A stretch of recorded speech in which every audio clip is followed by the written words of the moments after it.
नमस्कार मित्रों। एक राधे श्याम नामक युवक था। स्वभाव का बड़ा ही शांत एवं सुविचारों वाला व्यक्ति था। उसका छोटा सा परिवार था जिसमें उसके माता पिता, पत्नी और 2 बच्चे थे। सभी से वह बेहद प्यार करता था। इसके अलावा वह कृष्ण भक्त था और सभी पर दया भाव रखता था। ज़रूरतमंद की सेवा करता था, किसी को दुख नहीं देता था।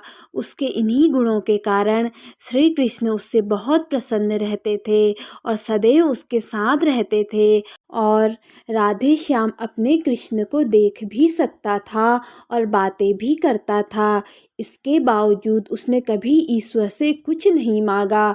वह बहुत खुश रहता था क्योंकि ईश्वर हमेशा उसके साथ रहते थे, उसका मार्गदर्शन करते थे।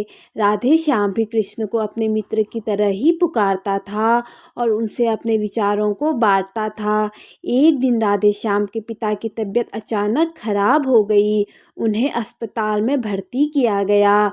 उसने सभी डॉक्टर्स के हाथ जोड़े, अपने पिता को बचाने की मिन्नतें की, लेकिन सभी ने उससे कहा कि वो ज़्यादा उम्मीद नहीं दे सकते और सभी ने उसे भगवान पर भरोसा रखने को कहा। तभी राधे श्याम को कृष्ण का ख्याल आया और उसने अपने कृष्ण को पुकारा। कृष्ण दौड़े चले आए। राधे श्याम ने कहा, मित्र तुम तो भगवान हो, मेरे पिता को बचा लो। कृष्ण ने कहा, मित्र यह मेरे हाथों में नहीं है। अगर मृत्यु का समय होगा तो मृत्यु होनी तय है। इस पर राधे श्याम नाराज हो गया और कृष्ण से लड़ने लगा। गुस्से में उन्हें कोसने लगा। भगवान श्री कृष्ण ने उसे काफ़ी समझाया पर उसने एक ना सुनी। तब भगवान कृष्ण ने उससे कहा, मित्र मैं तुम्हारी मदद कर सकता हूँ, लेकिन इसके लिए तुम्हें एक कार्य करना होगा। राधे श्याम ने तुरंत पूछा, कैसा कार्य? कृष्ण ने कहा, तुम्हें किसी एक घर से मुट्ठी भर ज्वार लानी होगी और ध्यान रखना होगा कि उस परिवार में कभी किसी की मृत्यु न हुई हो। राधे श्याम झट से हाँ बोलकर तलाश में निकल गया। उसने कई दरवाजे खटखटाए। हर घर में ज्वार तो होती, लेकिन ऐसा कोई घर नहीं होता जिनके परिवार में किसी की मृत्यु ना हुई हो।